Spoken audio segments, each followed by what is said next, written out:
All right, let's get cooking. Welcome to the latest edition of Chin Check Sports Radio. I'm your host, JD.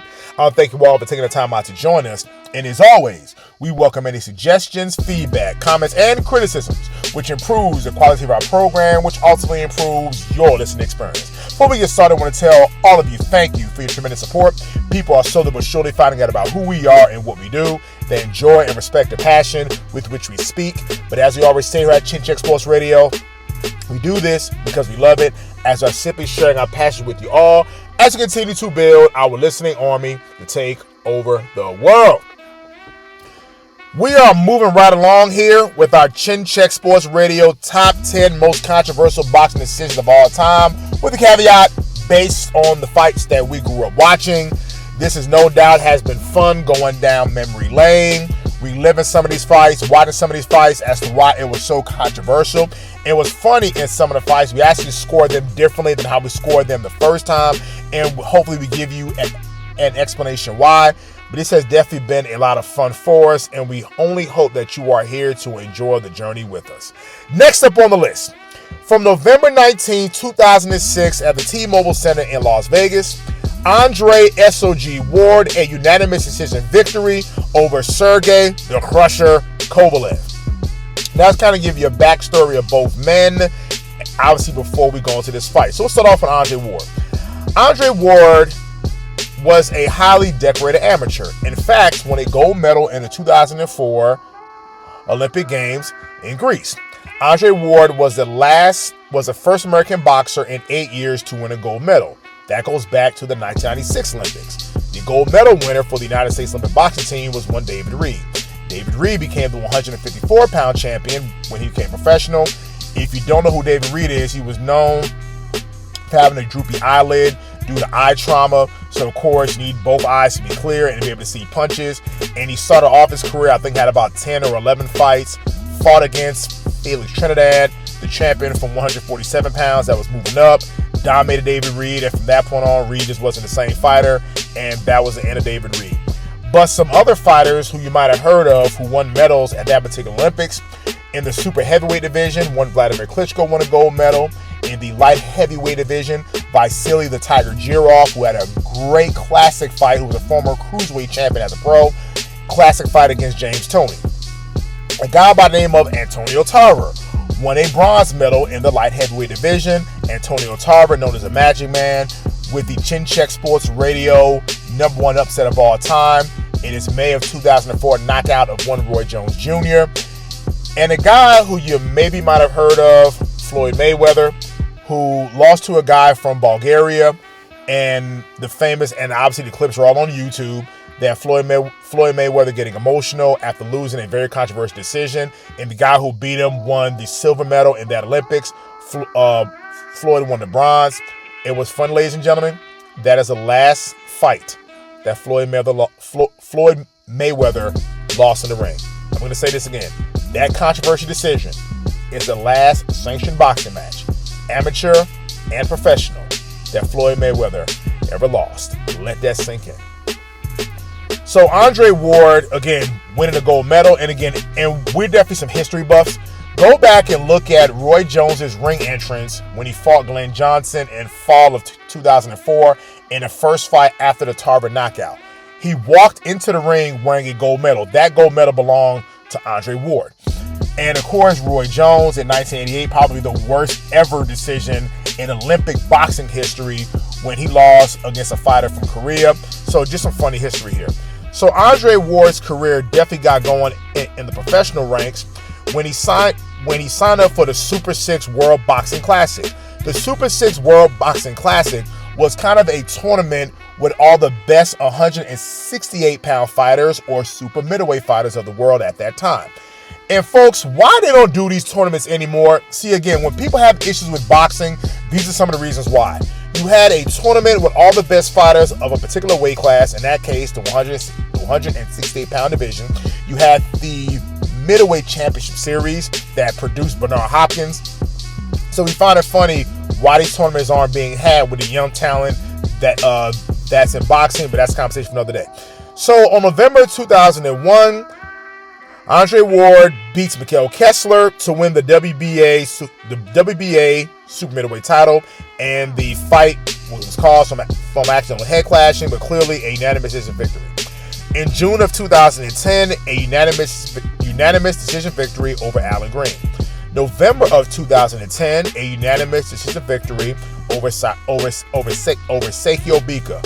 If that name sounds familiar, that's the guy who won Season 3 of the Contender Series. May of 2011, a unanimous decision victory over Arthur Abraham, the former middleweight champion. December of 2011, another unanimous decision victory over Carl Froch.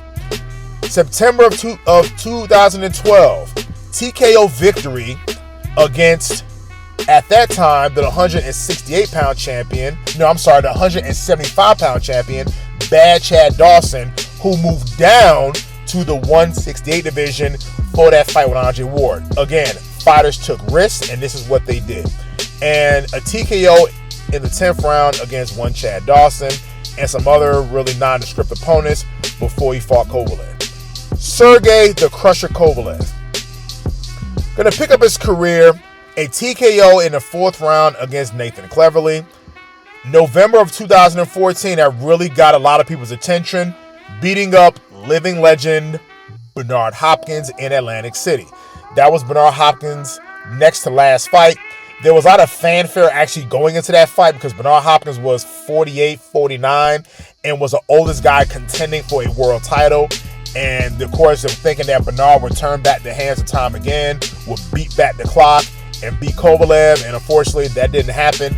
And you know how we feel about Bernard Hopkins. That's our favorite fighter, but it wasn't pleasant to watch, including a knockdown in the 1st round. And Kovalev clearly dominated B-Hop.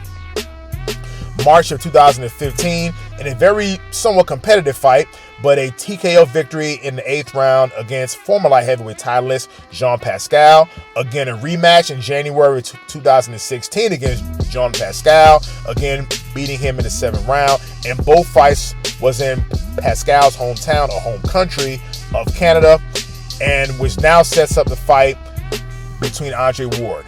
Both fighters were undefeated, and again, we love our history. That, we believe, was the 3rd time that two top-ranked pound-for-pound fighters met in the ring. The first time was Meldrick Taylor versus Julio Cesar Chavez in 1990, and the second time was Oscar De La Hoya versus Felix Trinidad in 1999. So definitely a lot of high stakes going into this fight. Again, you have Sergey Kovalev, who's the 175-pound or light heavyweight champion, against one Andre Ward, who was the 168-pound champion or the super middleweight champion, moving up in weight. So 2 undefeated champions moving up, made for a classic fight. So open up into the 1st round. We gave the 1st round to Sergey Kovalev because, again, one big hard jab. Even though Ward was kind of pressing the action, but you saw the one hard jab clearly hurt Andre Ward, so you had to give the round to Kovalev because, again, going into this fight, Ward, and we read all the unanimous victories, was not known as a hard puncher, while Sergey Kovalev, on the other hand, was a crusher and who had frightening and devastating knockout power. So we gave the 1st round to Kovalev. Round 2, Kovalev was seriously piercing the guard of one Andre Ward, and even Kovalev even scored a brilliant knockdown. So clearly, you have to give the round to Sergey Kovalev, and of course, he scored a 10-8 round. In round 3, we gave the round to Sergey Kovalev. Again, he was a busier fighter as Andre Ward was still trying to clear the cobwebs of the knockdown. Round 4 was a closer round. Ward did a lot better. We thought he kind of cleared the cobwebs, and Ward was making it a very rough and tumble fight. We're talking about using all the tactics, trying to make Kovalev uncomfortable. We knew that Kovalev's power, especially with that right hand, came from a distance. His jab, it came from a distance. But was he a tremendous fighter on the inside? And Kovalev really wasn't. That was the one kind of hole in his game. He was not an inside fighter where Ward was. And again, Ward was making a very ugly fight. But we gave the 4th round to Sergey Kovalev. You can maybe give the round to Ward, but we gave the round to Kovalev. Round 5 is a 1st round that we gave to Andre Ward. Why?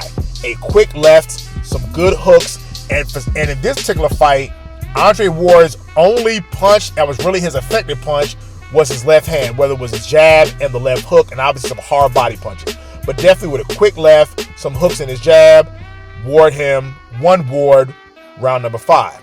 Round number 6, we gave it to Kovalev by just landing the cleaner shots again. The point of dominating Ward was no longer there.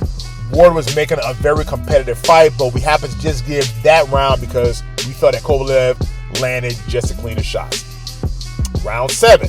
We gave round 7 to Andre Ward because he landed some solid jabs. Solid jabs that was snapping Kovalev's head back and some excellent body punches. This is something that we don't see from young fighters nowadays. Nobody invests to the body anymore. Everybody trying to headhunt and trying to have the spectacular knockout. But definitely Ward with some nice body punches won the 7th. And go back and watch that fight. If you want to find some inspiration, his trainer was telling him, and this is Virgil Hunter, the father of the R&B singer Keisha Cole, was telling Ward, you need to win every single round going forward. And it was telling him that great fighters got up. And you hear him screaming in the corner that Sugar Ray Robinson got up, Ali got up, and you got up and make it happen. And folks, this fight, believe it or not, was one of the all-time underrated classic fights because Andre Ward, who was seriously behind the curve, down on the scorecards, fought his way back. So when you want to see a true exhibition in the class of fighters and determination and grit, and these are some of the things that we require of our fighters when they face adversity, this is it right here. So Andre Ward wins the 8th round, again with good body punches, a great right to the body, jabs, everything. So again, using the left hand, jabbing, timing Kovalev's punches, and just tearing his body up. He also wins the 9th round. So now Andre Ward, by our scorecards, has now won the 7th, 8th, and 9th round by basically the same strategy. Good solid jab that was snapping his head back, quick left hook on the inside, and brutal body punches, negating the power of Kovalev. Now, we scored the 10th round even. That could have went either way, and I could see how this decided to fight for some people. We scored it even because there was moments in the fight where Kovalev did his damage from the outside, Ward landed his hooks, and landed some hard body punches. So we don't have any problem scoring rounds even because we felt it was an even round and nobody really dominated the action per se that they actually won the round. Both guys had their moments and nobody really clearly won the round. We gave the 11th round to Ward, and this was one of his best rounds. It was clear, landing big shots. He landed a huge left hook to the head of Kovalev that rinsed Kovalev's head to one side. Definitely got his attention, got the crowd on their feet, and he definitely was mixing in the action. So huge round to Andre Ward. We barely gave the 12th round to Kovalev. Again, that was another close round. We felt that Kovalev did a little bit more to win that round. But we can see how folks can give that round to Andre Ward. So Ward wins a unanimous decision with scores of 114-113. If you flip around here and there, we can kind of see how people can give those rounds to Ward. We scored the fight 115-113 for Kovalev. And those 2 points difference was, bam, going back to that knockdown. So, folks, this was a great fight. It doesn't get talked about because, of course, everybody's worrying about the score and the controversy with it. And Kovalev said it was biased for the American fighter, and I get it. And never want to minimize the frustration of fighters because they train so hard. They get up, they run the road work, they prepare their bodies. These guys are machines. Trust me, we train in that era, and we train in that area rather. So we get the frustration of these guys. So we don't want to just say, well, he's talking crazy because again, the man lost his title. The man was undefeated champion. From all appearances, was actually winning the fight. So we definitely don't want to minimize him. But definitely Andre Ward. Ward in this particular fight, folks. One of the great all-time performances. Again, this guy was down. He was getting beat up. He was getting hit. His face was red, nose bloody, but he sucked it up. He made the adjustments, and he won rounds towards the end of the fight. And again, folks, this is why we love boxing so much. Because if you watch that fight, you would have thought that Kovalev would have knocked Ward out by the 2nd round. He righted the ship. He got himself together. He didn't win it back all in one round. He kept picking apart. He fought his fight. He made it a rough and tumble fight. So yes, even though we don't agree with the decision, however, we can see how people can flip around here and there to Andre Ward. So that's why this fight is kind of where it's placed on our particular list about the most controversial decisions. Yes, it was kind of shocking to see it, but when you actually go back and actually watch the fight and really break it down, definitely Ward, he definitely did some excellent work. However, kind of fell behind too early because, again, we didn't get the first round to Ward until round 5, and that's even including a knockdown in round 2. So that's an extra point that he's down behind. So, again, folks, great fight, classic fight. I encourage you all to watch it. Definitely let us know what you think in the comment section. And what was the aftermath of this fight? The aftermath was there was an immediate rematch. The Andre Ward won in more convincing fashion. There's a part in that rematch when he cracked Kovalev with the right hand. That was the hardest punch really of 2 fights that rocked Kovalev, and the body punches and the fight was eventually stopped. Now, if you go back and watch the fight, Kovalev's trainer, John David Jackson, who we felt was the best thing to happen to Kovalev, had Kovalev right in the Bernard Hopkins fight. Had Kovalev right, had him focused. He didn't have him wild and reckless. I mean, and you can hear John David Jackson in the fight against Hopkins. For some reason, Kovalev decided to bring some guy from Russia inside of his corner, and you clearly saw Jackson was trying to give Kovalev advice, but was deferring to this guy who was speaking Russian, and Kovalev was paying more attention to this guy, obviously his fellow countryman. And there was parts where Jackson had to tell the Russian guy to tell Kovalev what to do. So in the lead up to the second fight, when he had the HBO special, you heard John David Jackson saying that I was very limited in what I could say to the corner because Kovalev brought this guy in here and I'm trying to tell him what to do, but I have to communicate with my fighter in a minute's rest to tell somebody else, okay, to communicate to my fighter. So I was very limited in what I can say. There was questions if Kovalev, whether he took the fight seriously, probably drinking some vodka, into the rematch. These are John David Jackson words, not mine. And he suffered a bad knockout, and Kovalev really wasn't the same fighter afterwards. He fought a fight against, and I forget the guy's name, who knocked Kovalev out, and Kovalev beat him back. Then he had a fight where he was beat up by Canelo Alvarez. Elador Sanchez, there you go. Either Elador Alvarez or Elador Sanchez, who knocked Kovalev, sizzled him. And then Kovalev beat him back for the title, lost against Canelo Alvarez, and that was the end. Andre Ward, pretty much, that was the end of it for him. After the Kovalev fight, he retired. So a lot of fights we wanted to see with Andre Ward, we didn't get to see. Naming a fight with Canelo Alvarez. Thinking of money that fight would have made, but things happened. He became a commentator on ESPN, I believe, through budget cuts. I believe he was laid off. So other than that, folks, great fight. We definitely encourage you to watch it. Definitely let us know what you think. And until the next time, it's Chin Check Sports Radio. Signing out.